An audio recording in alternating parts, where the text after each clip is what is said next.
Most founders think the hardest part is building the company, but it's not. The hardest part is becoming the CEO that it needs you to be once it scales. Because there comes a point where the things that helped you build it in the early days, like being hands on, moving fast, solving problems yourself, and staying across everything, they stop being enough. And that's why so many founders end up stuck between two bad options: either stay too involved and become the bottleneck, or step back and watch things slip. I'm Byron Morrison. I've spent years helping first-time CEOs in 18 countries navigate exactly this. And what I found is the problem isn't which option you pick, it's something else entirely. And that's what I'm going to walk you through in this video.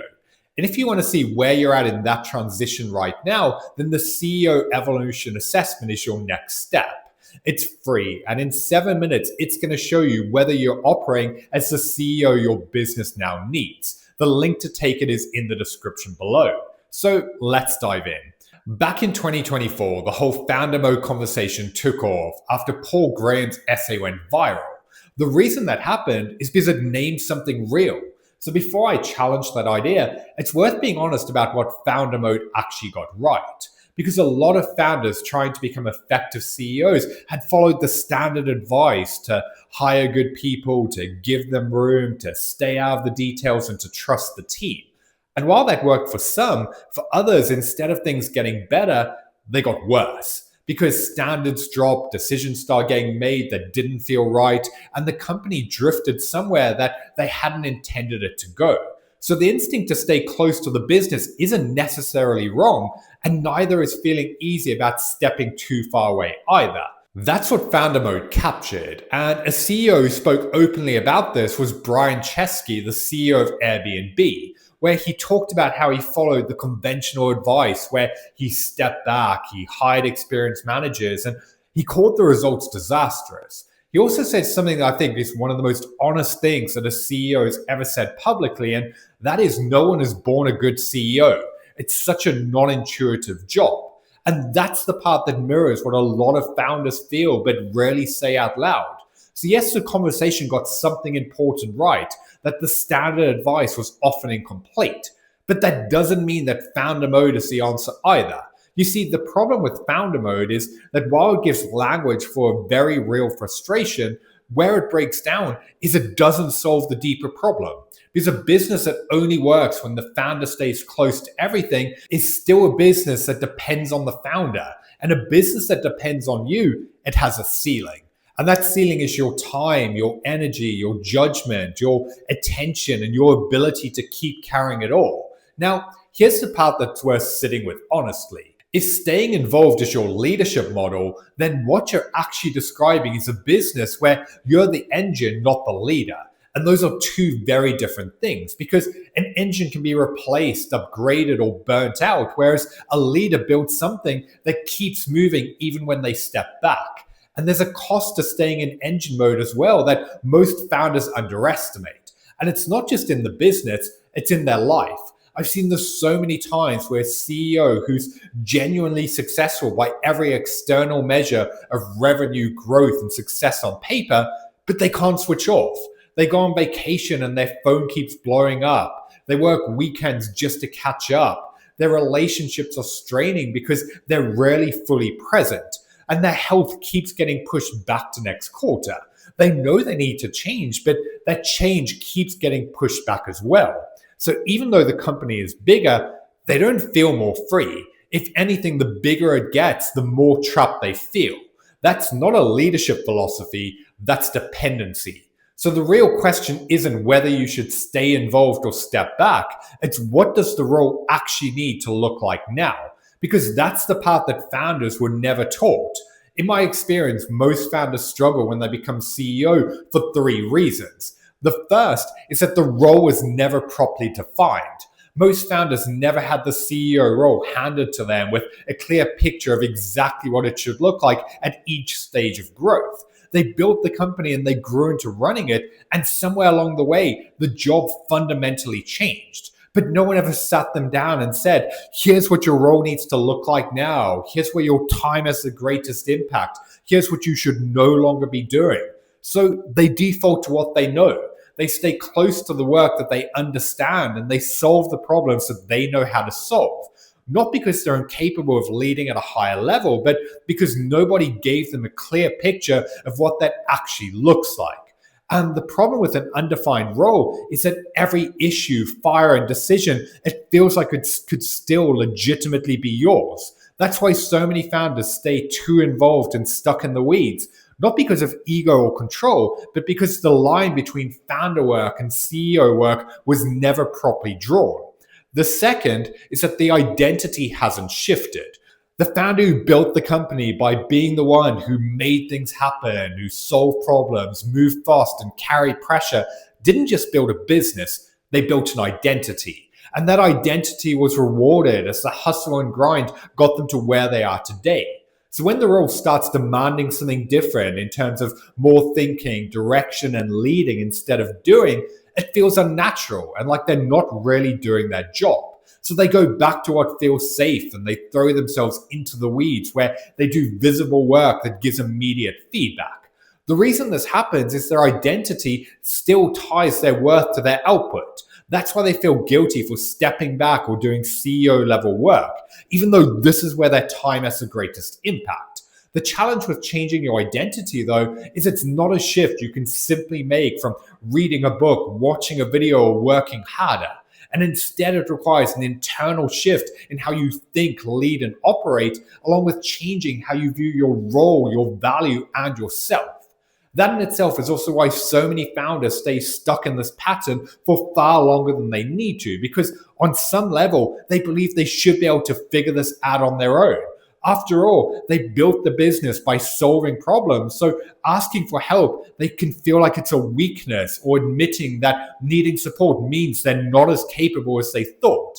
I see this all the time with the founder CEOs I work with. For instance, I had one client who followed my content for over a year before he decided to finally reach out. Not because he didn't know he needed help, but because part of him thought that he should be able to solve it on his own. And all that did was keep him stuck in the same pattern for another year longer than he needed to be in it. That's the trap. It's the same identity that keeps you too involved in the business can also keep you from getting the support you need that would help you change it. The third is that nobody gave them a practical model for what this transition looks like. Most founders are left with two options that both feel wrong. Either step back, trust the team, and feel like the business is drifting away from you, or stay in everything, keep standards high, and become the bottleneck. So they keep oscillating between the two, where they try to make changes, then get frustrated and go back to the other, without ever being shown the third option. And the third option isn't founder mode or manager mode. It's learning how to evolve the way that you operate for each stage of growth. That's the transition most founders are missing. And if you want to find out where you actually stand in that transition right now, then the CEO Evolution Assessment is going to show you exactly where the gap is forming and what needs to change first. The link to take it is in the description below. So, what does that transition actually require? It's not stepping out of the business completely, and it's not staying in everything either. Because here's the thing that most advice on this topic misses. The transition from founder to CEO isn't a one-time shift. Because a founder running a business at 2 million needs to operate completely differently from a CEO running one at 20 million. And the CEO running at 20 million needs to operate completely differently again at 50 or 100. The role keeps changing as the business grows, which means you have to keep evolving with it. And that evolution and willingness to keep asking, what does this stage of the business need from me that the last stage didn't, is what separates founder CEOs who scale successfully from the CEOs who become the ceiling that the business keeps hitting. And in practice, it requires 4 things. The first is getting clear on what the role looks like now. In order to do that, you need to define what is your CEO job at this stage of growth. You need to know, where does your time have the greatest impact? What can only be done by you? What's your vision, your strategy, your targets? And based on that, what are the things that you should no longer be doing? Because if you don't clarify this, then you risk staying involved in tasks and areas of the business that no longer need you. Not only that, but if you don't have this defined, then you'll also lack the personal clarity on where you should be spending your time. This is why so many overwhelmed CEOs spend their days in tasks and problems that feel important in the moment, but they aren't actually moving them towards where they want to be. The second is building structure that replaces your presence. If standards only hold when you're watching, then the answer isn't to stay watching forever. It's to build the decision architecture, the visibility systems, and the accountability structures that maintains directions and standards without requiring you to be in the middle of everything. That means setting the right expectations and actually holding people to what they've been hired to do. The third thing is developing people who can lead without you. That means not just having people who complete tasks, but instead who genuinely own their part of the business. What you need is a team who can solve problems rather than escalate them, who own outcomes rather than just activity, and who can lead their areas without needing you to be at the center of every decision. That takes longer to build than handing over tasks, but it's the only version that scales beyond you. The fourth, and the piece that makes everything else actually hold, is the identity has to evolve with the role. Because you can define your role, you can put in the right structure and develop the right team. But if you don't internally change the way you think, lead, and operate, then you'll keep fighting an internal battle between what you think you should be doing and where the business actually needs you. This is the biggest change that needs to happen, as without it, you'll keep getting in your own way and sabotaging all of the other changes that you put in place. That's why this is the foundation of the work I do with CEOs in the Evolve CEO program, where our focus is on helping you become the leader your business needs. And if you're ready to make that evolution, then you can find out more about the Evolve CEO and working together in the description below. So just to recap, the founder mode conversation resonated because it named a very real frustration, as a lot of founders were told that they needed to lead in ways that didn't fit the stage that their company was actually at. But where it stopped short was assuming that the answer was simply to stay involved. The real issue isn't whether you should care deeply about the business, stay close to what matters, or protect standards. It's whether the way you're currently operating is still right for the stage the business is now at, and whether it'll be right for the stage that it's heading towards. That's the question that most founders have never properly answered. And it's why so many of them still struggle when they become CEO. Not because they built a business that's wrong or they aren't capable of leading it. It's because the role changed and nobody taught them how to change with it. That's the real work. And it's exactly why I created the CEO Evolution Assessment to show you.